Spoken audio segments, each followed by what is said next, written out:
Jack Turner's farm wasn't just a piece of land, it was his past, his present, and everything his father had fought to protect. But now, it was slipping away. The debts were mounting, the land was failing, and Evergreen Industries, the corporate giant swallowing family farms one by one, was waiting for him to fall. Jack was prepared to go down fighting. What he wasn't prepared for was the stranger who showed up at his doorstep. The man said little, his eyes scanning the farmhouse, the fields, the barely legible foreclosure notice on the table. "Ever had someone try to buy your land?" the man finally asked. "Then push you out when you refused?" Jack's fists clenched. That was the moment he realized he wasn't just up against bad luck. He was in a battle he didn't even know had started. Drop a comment and share where you're joining us from. If stories like this resonate with you, hit subscribe so you don't miss our next inspiring journey coming tomorrow. He howled through the empty fields, carrying the scent of damp earth as Jack Turner pulled his jacket tighter against the cold. The storm had rolled in quicker than expected, lashing against the old farmhouse and battering the wooden fence that lined his property. He worked quickly, hammering a loose post back into place, his hands numb from the rain. The land had been in his family for generations, but now it was slipping through his fingers.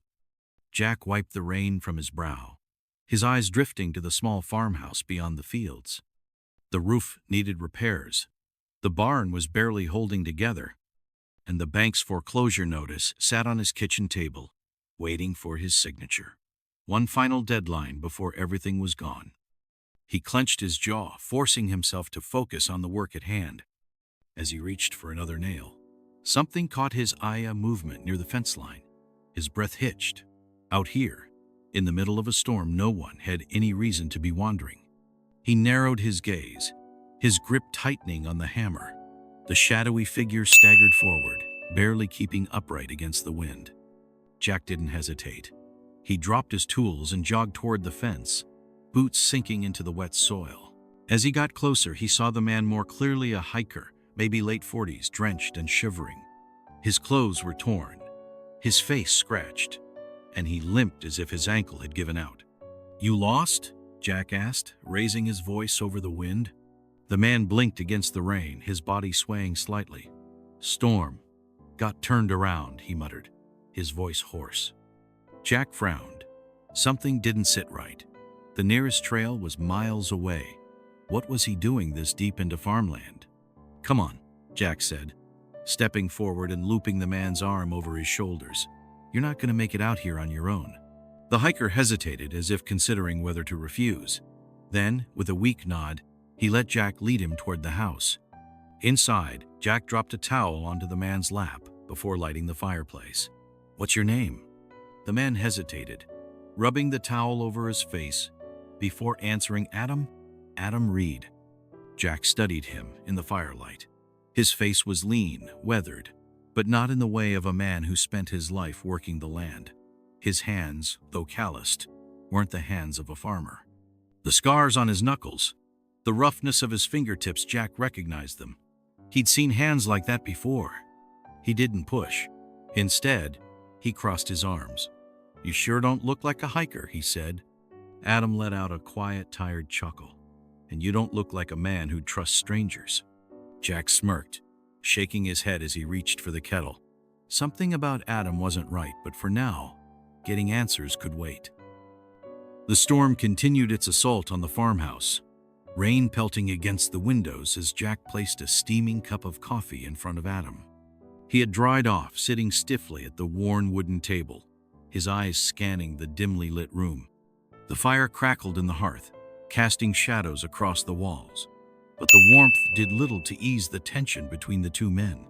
Jack leaned against the counter, arms crossed. "So, where were you headed before the storm caught you?" Adam took a slow sip of coffee before answering. "Just passing through. Wasn't expecting to get caught out like that." Jack narrowed his eyes. "You were a long way from any trail." Adam smirked, setting the mug down. "Guess I took a wrong turn." Jack didn't buy it, but he let it slide for now. Instead, he turned his attention to the stack of damp clothes Adam had shed near the fire. The boots were sturdy, but not the kind a casual hiker would wear. His jeans were worn, but his jacket, now drying by the fire, was high quality, not something a drifter would pick up secondhand. "You look like you've seen rough days," Jack said casually. Adam chuckled, shaking his head. "Could say the same about you." Jack didn't reply, instead grabbing a rag and drying off his hands.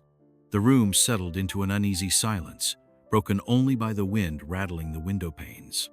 Then Adam's gaze drifted to the table. Jack followed his eyes, his stomach twisting as he realized what had caught his attention. A stack of unpaid bills sat beside a foreclosure notice. Jack exhaled sharply, stepping over and shuffling the papers into a neater pile.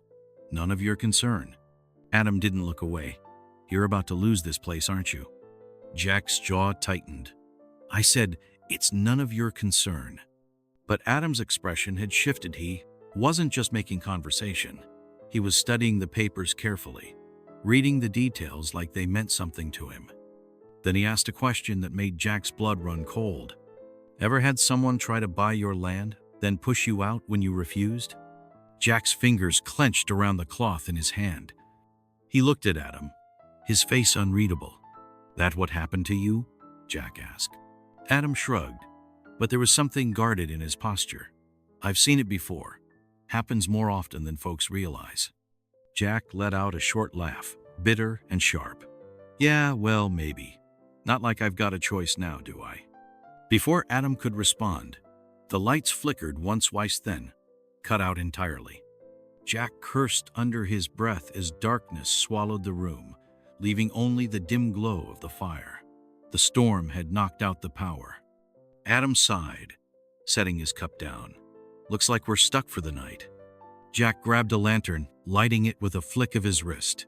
He met Adam's gaze across the room. Something about this man didn't sit right, and now they were trapped together until morning.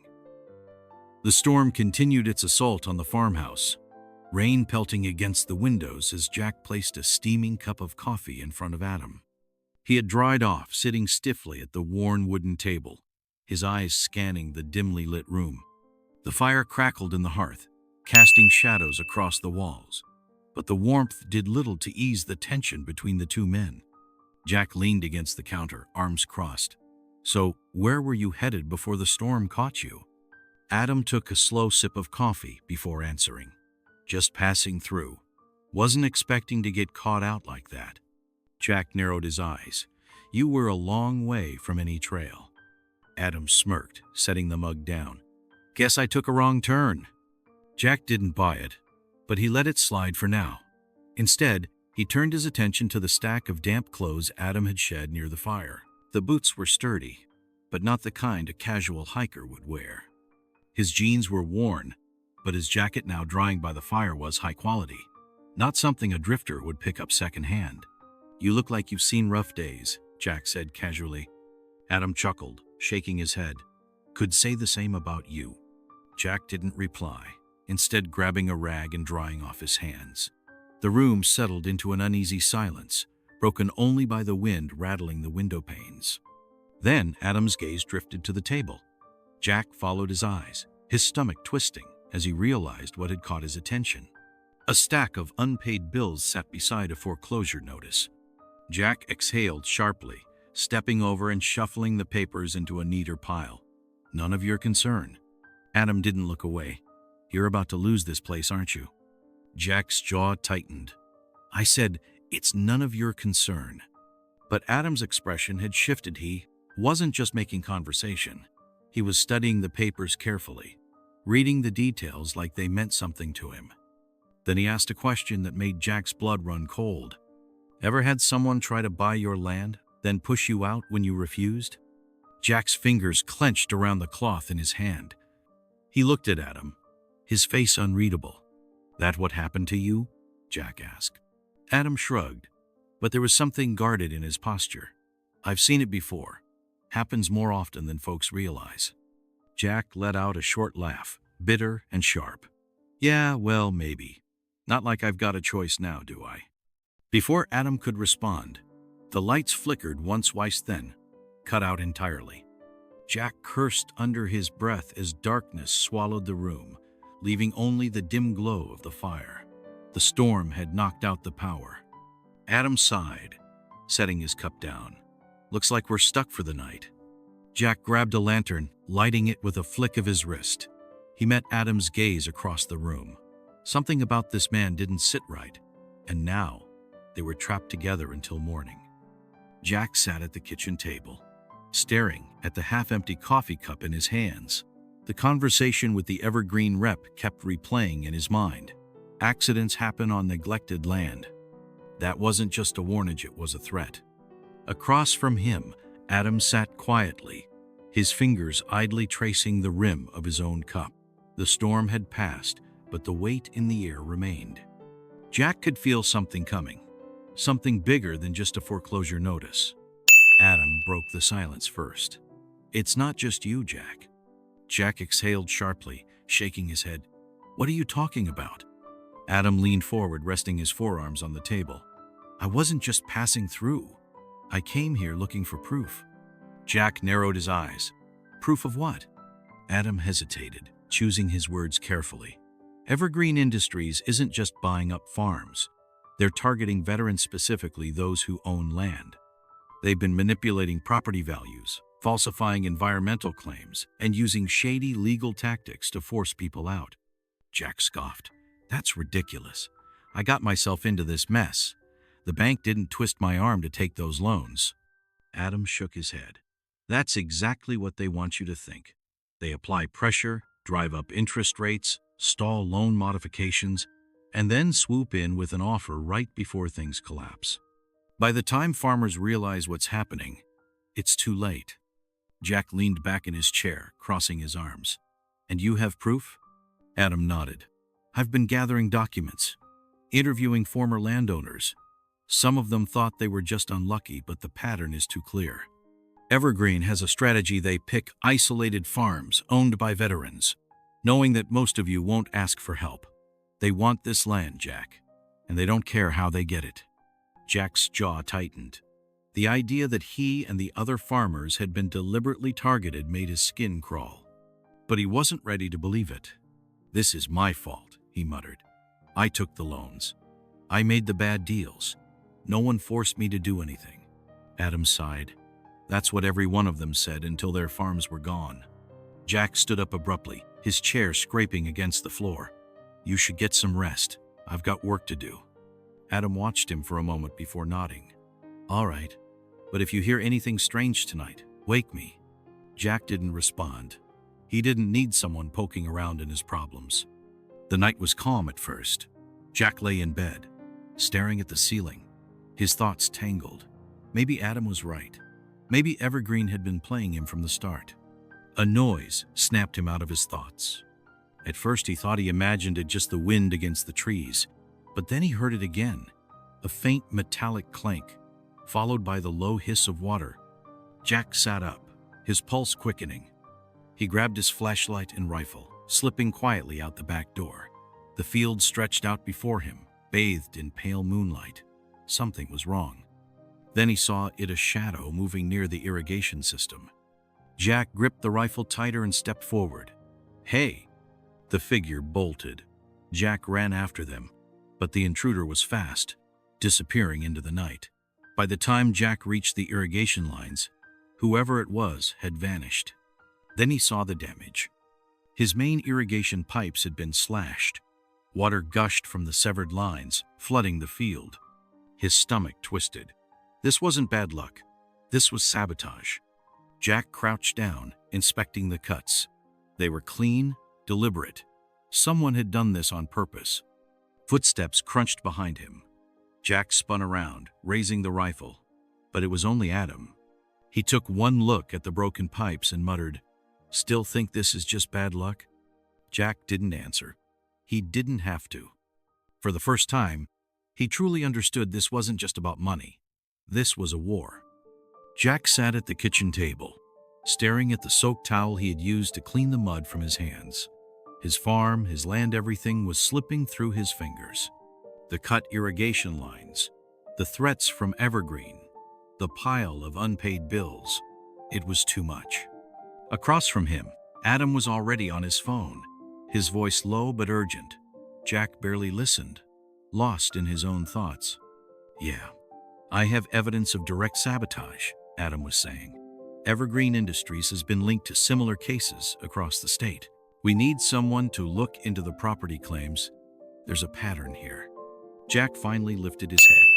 "What are you doing?" Adam ended the call and set his phone down. "I just got off the phone with a legal team that specializes in land disputes and fraud cases. They're interested in your case." Jack scoffed. "My case?" He let out a dry chuckle. "I don't have a case, Adam. I have bad luck and a pile of overdue bills. That's not illegal. That's just life." Adam's expression hardened. "Jack, I know what you're thinking. That this is just how things go. That you got yourself into this mess, and now you just have to take it. But you're wrong. You were targeted." Jack shook his head. "It doesn't matter." "It does matter," Adam insisted. "They've been doing this to veterans across the country. If we expose them, we can stop them." Jack looked at him, eyes filled with exhaustion. "A soldier knows when a battle is lost, Adam." Adam slammed his fist on the table, startling Jack. "And a soldier also knows when to fight back." Jack exhaled, rubbing his temples. He was tired. Too damn tired. Adam leaned forward. "Do you remember what it was like in the service? What it meant to have someone covering your back? To know that no matter how bad things got, your brothers would stand with you?" Jack's jaw tightened. That was different. "Was it?" Adam pressed. "Because from where I'm sitting, this looks the same. You're being pushed into a corner by someone more powerful. Someone who thinks they can take what's yours just because they can, and you're ready to let them." Jack's hands clenched into fists. "Tell me something," Adam continued. "If this were one of your men back then, if they were in trouble, would you just tell them to pack it up and walk away?" Jack's eyes flickered with something: anger, regret, maybe even shame. Adam saw it and pushed harder. "Because that's what you're doing to yourself right now. You'd fight for them. So why the hell won't you fight for yourself?" Jack stood abruptly, knocking the chair back slightly. He turned toward the window, staring at his land, the land his father had built with his bare hands. The land Jack had fought to keep. The land that was about to be stolen out from under him. The silence stretched. Adam watched as Jack took a deep breath, his shoulders rising and falling, as if he were carrying a weight too heavy to bear. Then, without a word, Jack walked past Adam and disappeared down the hall. Adam hesitated, then followed, stopping at the doorway as he saw Jack kneeling in front of an old wooden chest at the foot of his bed. Jack lifted the lid and pulled something out, a small velvet box, old but carefully preserved. He opened it slowly, his fingers brushing over the metal inside. Adam recognized it immediately. A silver star. Jack held it in his hand, his thumb tracing the edges. "My father's," he said quietly. "He earned it in Korea." Adam stepped closer. "He gave it to you?" Jack shook his head. "Number, I found it after he passed. He never talked about it, never even showed it to me. I don't think he wanted the recognition, just wanted to do his part and come home." Adam nodded. "And what do you want?" Jack looked up, his eyes filled with something new: resolve. "I want them to pay for what they've done." Adam grinned. "Then let's get to work."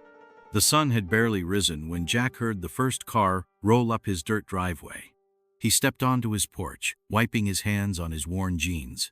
This was it. A convoy of vehicles, police cruisers, news vans, and 2 black sedans pulled into his yard. From the first car, lawyers in sharp suits stepped out, followed by uniformed officers. Adam emerged last, a determined look on his face. Jack exhaled. "You sure this is going to work?" Adam gave a firm nod. "We've got them." But before Jack could respond, another set of vehicles appeared at the far end of the drive. Evergreen Industries. 3 expensive SUVs rolled to a stop, their black paint gleaming in the morning sun.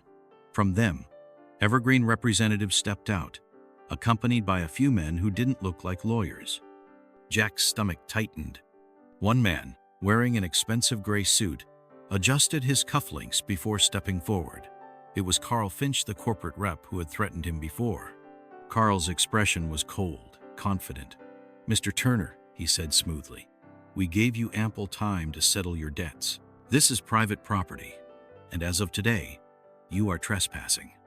Jack clenched his fists. "This is my land." Carl smirked. "Not anymore. You failed to meet your obligations." He glanced at Adam. "And I see you brought company. Not that it will help you." Adam took a step forward, holding up a thick stack of documents. "Actually, it will. Because we have undeniable proof of your company's illegal foreclosure tactics." Carl's smirk faltered. One of the lawyers, a woman named Evelyn Cross, stepped beside Adam. She unfolded a paper and read aloud the official notice of investigation. "Evergreen Industries has engaged in fraudulent business practices, illegally pressuring small farm owners into foreclosures, while manipulating zoning and environmental regulations to their advantage. The state attorney's office has been notified. Legal action is pending." Jack crossed his arms. "You still think I'm trespassing?" Carl's face darkened. He turned toward the men in suits behind him, his enforcers, the ones sent to intimidate Jack. For a tense moment, it seemed like things could turn ugly. Then, the sound of camera shutters filled the air. Reporters from the news vans had already started recording. Law enforcement officers stood with their hands on their belts, waiting. Carl exhaled sharply, realization sinking in. This wasn't just a failed foreclosure anymore, it was a public scandal. "Fine," Carl spat, his voice tight with restrained anger. "This isn't over." Adam smiled. "Oh, it is." Carl turned, signaling for his men to get back in the SUVs. Within moments, the Evergreen convoy was gone. Jack watched them disappear down the road, his chest tight with something unfamiliar relief. As the last of the Evergreen vehicles vanished, Jack turned to Adam. "So, that's it?" Adam sighed. "Legally? Yeah, you keep your land. The fraud's exposed and Evergreen's gonna have a hell of a fight ahead of them." Jack nodded, but his gaze wandered over his farm. His irrigation system was wrecked. Some of his crops had already withered. The barn roof still had holes from the last storm. Winning the fight didn't fix the damage. Evelyn, the lawyer, walked up beside him. "You'll receive compensation, Jack. There are legal options to recover what you've lost." Jack didn't answer. He'd fought for his land, but rebuilding it? That was another battle entirely. Adam seemed to sense his thoughts. "You're thinking, this ain't much of a victory, huh?" Jack gave a hollow chuckle. "Feels like I won the war, but the battlefield's still a mess." Adam crossed his arms. "That's what rebuilding's for." The reporters finished their interviews. The police started packing up. The lawyers were already on their phones, setting up the next steps. Jack? He just stood on his porch, looking out at his land. He had fought. He had won. But the weight of what came next sat heavy on his shoulders. Adam clapped him on the shoulder. "So what now?" Jack didn't answer right away. His farm was still standing, but could he really bring it back? Could he rebuild? He didn't know. But for the first time in a long time, he was willing to try. Jack stood at the edge of his fields, the wind carrying the scent of fresh soil. The land had survived, but just barely. He had fought for it, but now he had to decide what came next. The thought of rebuilding alone felt overwhelming. The debts, the damage, the years of fighting, he wasn't sure he had it in him to keep going. Then he thought about the others. Veterans like him. Men and women who had fought wars overseas, only to return home and face battles of a different kindones they weren't trained for. Jack had seen them before, struggling like he had, drifting from job to job, trying to find purpose after service. And that's when it hit him. Why rebuild alone when he could do something bigger? A week later, Jack stood in front of a group of veterans, men and women from different walks of life, but with one thing in common: they had served. Some were old friends. Others had come after hearing about what had happened with Evergreen Industries. "I fought for this land," Jack told them, his voice steady. "But I don't just want to save it for myself. I want to build something that lasts, a place where no veteran has to fight alone." Silence followed. But then one man stepped forward. "Are you saying we'd work the farm together?" Jack nodded. "Not just work it, own it. We'll turn this farm into a cooperative run by veterans, for veterans." Skepticism flickered across their faces. But then a woman in the back spoke up. "You mean a real second chance?" Jack met her gaze. "Yeah, that's exactly what I mean." One by one, they nodded. The farm wasn't just going to survive, it was going to change lives. Months passed. The fields were repaired, the barns reinforced, the irrigation system restored. But more importantly, veterans came. Some had never farmed a day in their lives. Others had grown up on land like this before war pulled them away. Together, they built something stronger than one man alone ever could. Word spread. The Veterans Cooperative Farm became more than just a patch of land, it became a symbol. A symbol that they weren't forgotten. A symbol that they still had purpose. A symbol that resilience wasn't just about surviving, it was about rebuilding. One evening, after the sun dipped below the fields, Jack stood inside the old farmhouse. The place had changed. Walls patched, tables filled with life. But there was one last thing left to do. Jack reached into his pocket and pulled out his father's Medal of Valor, the one he had kept locked away for years, unable to face it. He opened a wooden shadow box on the wall, placed the medal inside, and stepped back. For the first time, he didn't see it as a weight. He saw it as a reminder of the fight, of the sacrifice, of the second chance they had built together. Jack exhaled, his shoulders lighter than they had been in years.